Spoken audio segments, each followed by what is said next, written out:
Welcome to Grad Connect. My name is Kush Rawal, and today I am in conversation with Prashanth. Prashanth, please could you introduce yourself? Yes. Hi, my name is Prashanth. I am presently pursuing my master's in finance and investment management at Sacred Heart University. And I also am a graduate assistant at Sacred Heart University. So Prashanth, what did you do in your undergrad and from where? Yes. So I started off with undergrad in bachelor's in commerce with a concentration in finance and accounting. Post which I worked at Amazon for a year as a transaction risk investigator and then carried forward for my post-graduation. Okay, thank you so much for the introduction. So we will be talking about Prashanth's journey to Sacred Heart University and grab some insights about the university. Thank you, Prashanth, for taking time out to help Indian students with their journey to masters abroad. So Prashanth, I'll start with the thought of pursuing a master's degree in finance and investment management. So what led to this thought? So yes, this was pretty interesting. So right after my graduation, which was bachelor's in commerce, I was not sure about a domain to choose. So I was done with my graduation, but I had all the gates open in commerce, but I was not sure where to go for. And that's when I chose to work for a year and then probably figure out a plan. And that's when Amazon came into my journey. I joined Amazon as a transaction risk investigator. I know which it's no way in relation to finance. I did few internships in finance, so I always had a keen interest in finance. So that's how I thought of pursuing my master's in finance and investment management. That seems like a pretty great journey of realization to what you want to do. So what was your process you followed to shortlist the course and the university you wanted?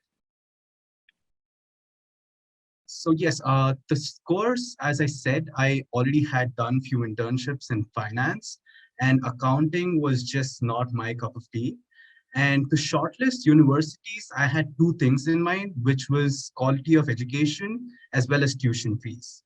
So, and this Sacred Heart University, why I chose particularly is because of the course combination, which is finance and investment management, which was not available in other universities which I applied for. Okay, and so for the application, what all did you do to make your resume strong? Yes, coming to the application, as I previously spoke about my internship and my tenure at Amazon did add a lot of weightage to my application. And apart from that, I wrote my IELTS and I was also preparing for my GRE and GMAT, which was a combination of which I was supposed to choose, which I wanted to write GMAT or GRE. But then later I found out that there was complete GRE and GMAT waiver for all the universities. So only IELTS was something which I prepared for well and which got me to this university. That's pretty amazing.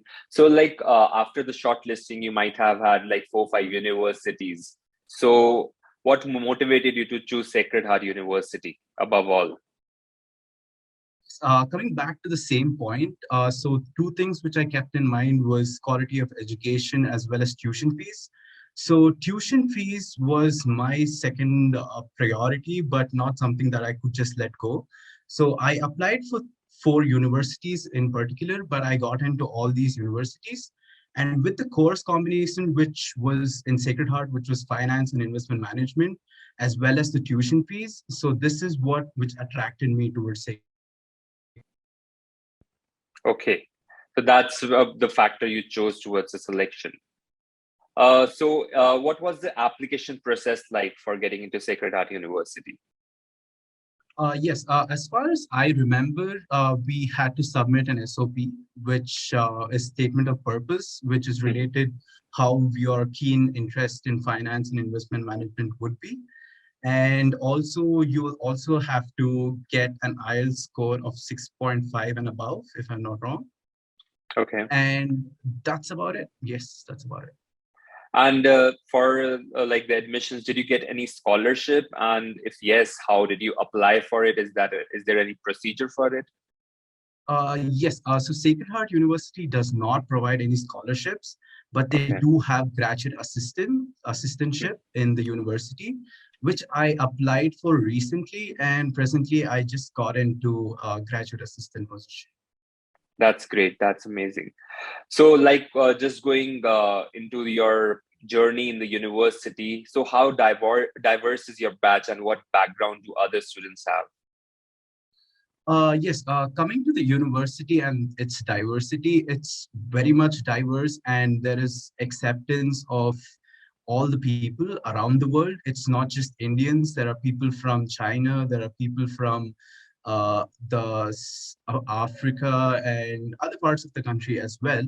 And I see that I haven't been treated any different from other people in local space. So I Mhm. feel my university is pretty diverse and accepting. Okay.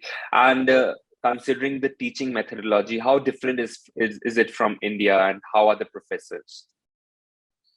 Yes, coming to teaching methodology, it's completely different from India, which was something new for me, but it's something practical.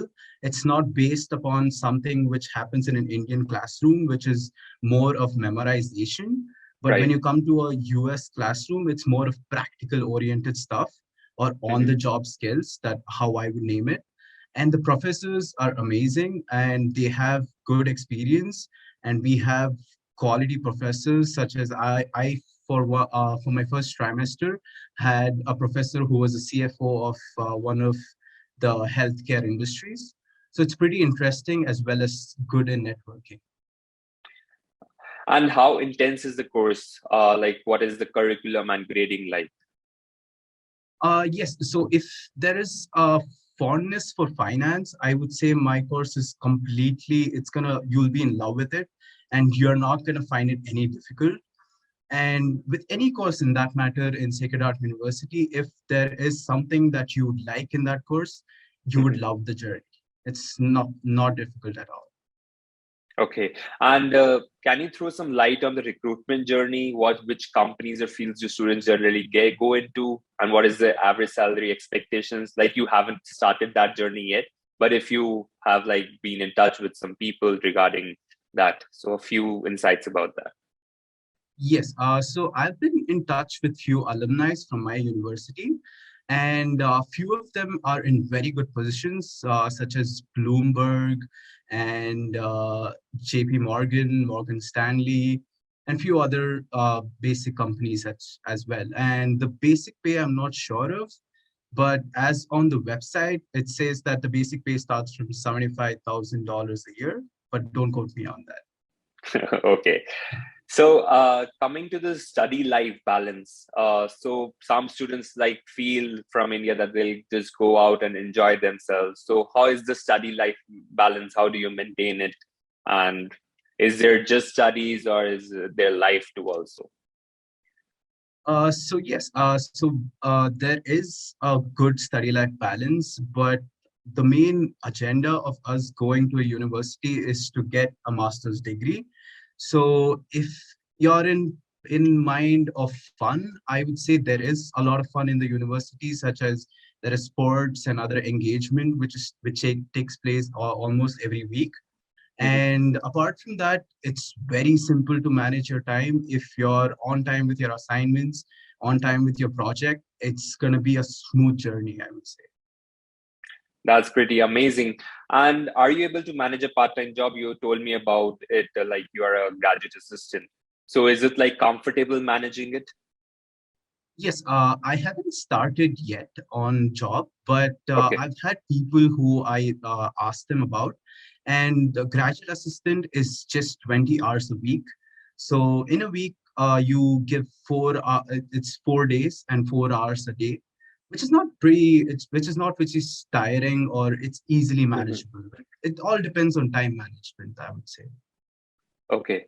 And so, coming outside the campus life, like, in which city do you live in? How is that city? On an average, what are the living expenses for a month? So, a little about that. Yes, so I presently reside in Bridgeport, Connecticut, which is very close to the university, probably a 6-minute drive. And there is good transportation, which is the Great Bridgeport, Great Bridgeport Transport, wherein you can catch buses, which are 2 to 3 minutes away. Every 15 minutes, you get 2 to 3 minutes away buses. Mhm. And also there is shuttle service. So there is ample amount of shuttle service. And my living expenses are not so high since I live in Bridgeport. It's not such a big town. It usually comes around to $700, including everything, which is all the utilities and all my day-to-day expenses as well. Oh, okay. So going forward, like, tell me about a few things you love about Sacred Heart University and a few things you don't like. This is going to be a tough one. So yes, so the few things which I like about the university is the university space. So there is a lot of space, and you can get in and you can just start working anywhere you want, or finish up your assignments. And there is good amount of there's libraries as well. There's good resources that you can go to. There's career development, and there's good gym. And a person like me, I like working out, and so there's a good gym that you can go for. And few things which I didn't like. This is going to be a tough one. So yeah, so few things I didn't like was my evening classes, because I have my Mhm. classes from 6:30 to 9:30 p.m. And during Okay. winter, this gets pretty tough, because there's a lot of sometimes it so happens that it suddenly starts snowing and you're just stuck in Right. the university late night. So yeah, that's the only down point I would say. So if you could go back in time, do you feel you could have done a few things differently, or do you feel this was the best path for you? I would say this was the best part for me. That's amazing that you're happy with what you're doing. And what are your future aspirations after you complete this course? Yes, after I complete my course, I see myself working as a financial analyst and then progress towards investment banking. So that's where I see and my career growth as. So what's your dream company like? That would be Morgan Stanley for sure. Amazing. So any advice you have for the students who want to pursue masters at Sacred Heart University? Yes, one advice would be don't get nervous, don't be scared. It's very simple. If you've gone through the Indian education system, going through the US education system is very simple. And if you love what you're doing, you will never feel tired. Amazing. Thank you for that advice. And one last question I have for you is, if you would have known like GradRight before in your journey to your master's abroad, do you feel your journey would have been a bit simpler? 100%, because I feel GradRight is connecting to mentors who are already there in the university, who are telling you the actual ground reality instead of telling you what's best. They're also telling you what's not good. So I would say, yes, GradRight would have made a difference in my choosing of university. Thank you, Prashanth. I know a lot of Indians will benefit from the insights you have shared today. It was a wonderful experience talking to you, and I wish you all the best for your journey ahead. Thank you so much. Thank you so much.